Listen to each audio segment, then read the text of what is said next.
Barnoonni har'aa kun isin bahuu hin qabu sirriitti hordofuu qabdu barnoota haalaan barbaachisaadha. Appilikeeshinii barnaamija namni martinuu namni bilbila fayyadamu marti dirqama bilbila irraa qabaachuu fi itti fayyadamuu qabu. Yeroo akka teekinooloojiitii wantoota hunda kan nuuf salphise aappii baay'ee bareedaa ta'e aappii namni hundi bilbila irraa qabaachuu fi itti fayyadamuu qabu tokko isinii qabadhee dhufe. Aappiin kun maal akka ta'e waliin ilaalla. Obboleeyyan chaanaalii kanaaf haaraa taatan sabiskiraayibii, laayikii, sheerii hiriyoota keessaniif gochuun haga xumura barnoota kanaatti na waliin turaa isiniin jecha laayikiin faa sakandii xiqqoo isinitti fudhata. Akkasuma yaada keessan gaaffii qabannaanis koomentii jala kaayaa isiniin jira. Pileestoorii irra seenuudhaan aappii kana isinitti agarsiisu jalqaba. Aappiin kun maal akka ta'e aappii kana dhumarraan isinitti agarsiisaa osoo hin taane jalqaba irratti isinitti agarsiiseen eegala. Aappiin kun chaatboot AI jettanii yeroo sarchii gootan haala kanaan isinii baasa. Chaatboot baay'ee bareedaa keessattuu biizinasiitti hojjechuuf hojii adda addaatiif baay'ee isin gargaara. Chaatboot kan jedhu kana isa kanatu keessaa bareedaadha. Isa piroofaayiliin isaa ifee jiru kana irra tuqachuudhaan aappilikeeshinii kana gadi buufattu. Aappilikeeshinii kana gadi buufachuun haala kamiin itti fayyadamna isa jedhu irratti isinitti agarsiisa. Aappii baay'ee barbaachisaa ta'edha. Chaatbootii kana yeroo bannee irra seennu haala kanaan welcome to chaatboot AI nuun jedha. Gara fuula duraa deemuudhaan faayidaa isaa waliin haa ilaallu. Mee warri laayikii hin tuqne laayikii godha. Akkasuma warri haaraa taatanis yaadadhaati sabiskiraayibii gurraattii sana tuquun dagatinaa isiniin jedha.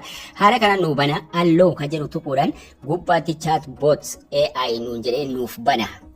Hi, you can ask me anything jedha. Kana jechuun waan feete na gaafachuu dandeessaa jedha aappiin kuni.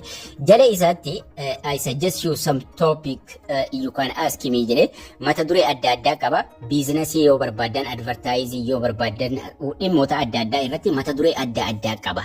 Mee mata duree gara biizinasii akkamitti itti hojjenna aappii kanaan isa jedhutti darbuu keenyaan dura akkamitti biizinasiif ta'a isa jedhutti darbuu keenyaan dura mee as bakka lafa duwwaa kana irratti wantoota tokko barreessuudhaan akka inni deebii sirrii nuuf kennu waliin haa ilaallu. Fakkeenyaaf warra kaalkuleeshinii hisaabii fa'aa itti hojjechuu barbaadu mee sanarraa haa eegallu. Lakkoofsa ta'een itti barreessaara. Lakkoofsa ta'e itti barreessuudhaan haala kamiin akka wanni sun solvi godhamu isiniif fidee lafa isiniif kaa'aa jechuudha. Barreeffama walii waan maraa wajjin jechuudha. Keessattuu warra waa kaalkuleet waa hisaabuu barbaadaniif solvi waan jedhu kaa'een biraakkeettiidhaan waan maraan hisaabii tokko itti kenne. Sanaan booda xiyya kanatu hina.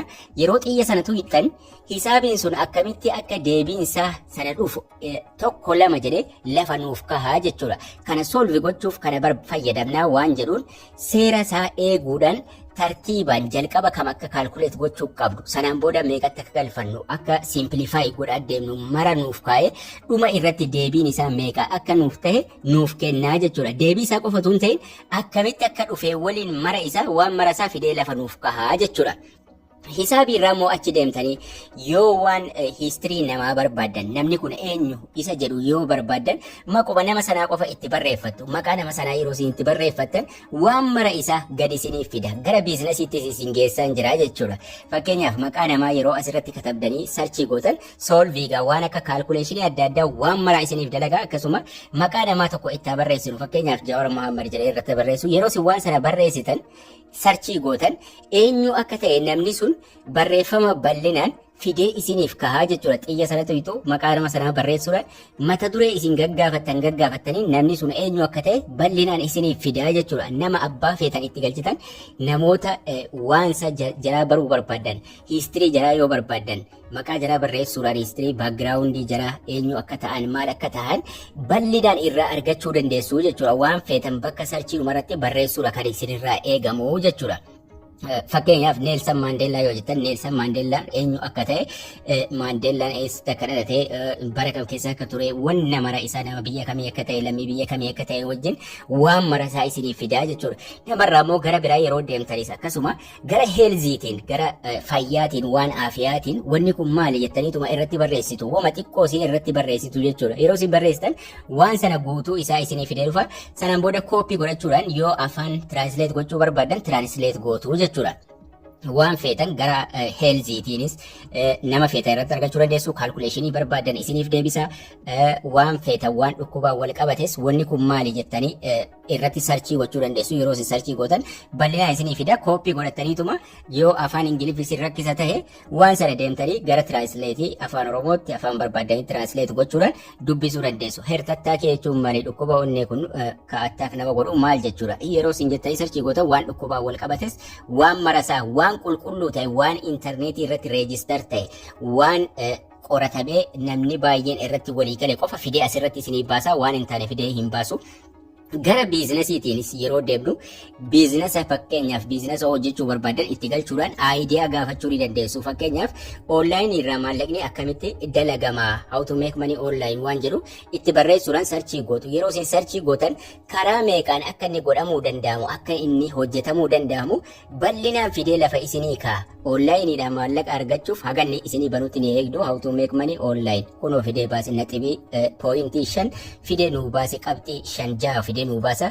Onlaayinii irraa maallaqa argachuuf aappii kana fayyadamii websaayitii kanarra seenii akkana godhii waan jedhu haala nuti ittiin irraa argachuu dandeenyullee bal'inaan waan inni nuu kenne 5 kana mata duree 5 kana keessa fudhachuudhaan isa immoo bal'inaan ilaaltu. Biloogii banadhu yuutuubii irraa websaayitii irraa aappii kanarraa waan jedhu mara isaa pooyintii sana isiniif kennaa jechuudha.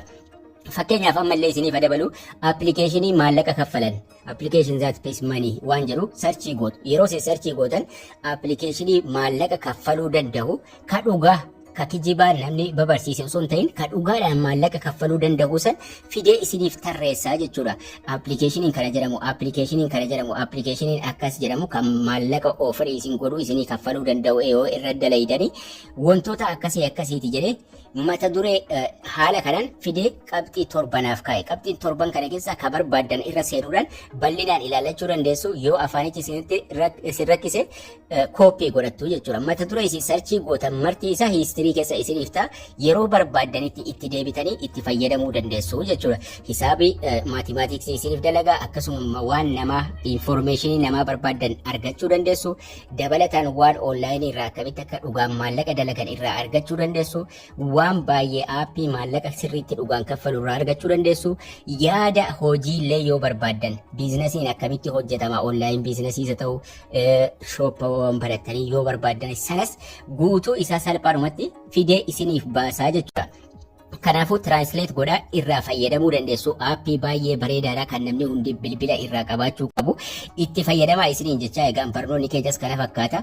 Warri haaraa taatan sabiskiraayibii akkasuma laayikii sheerii hiriyoota keessaniif gochuu hin dagatinaa isiniin jechaa egaan haga barnoota kutaa itti aanu walitti deebinutti turtii gaarii nagayaan tura.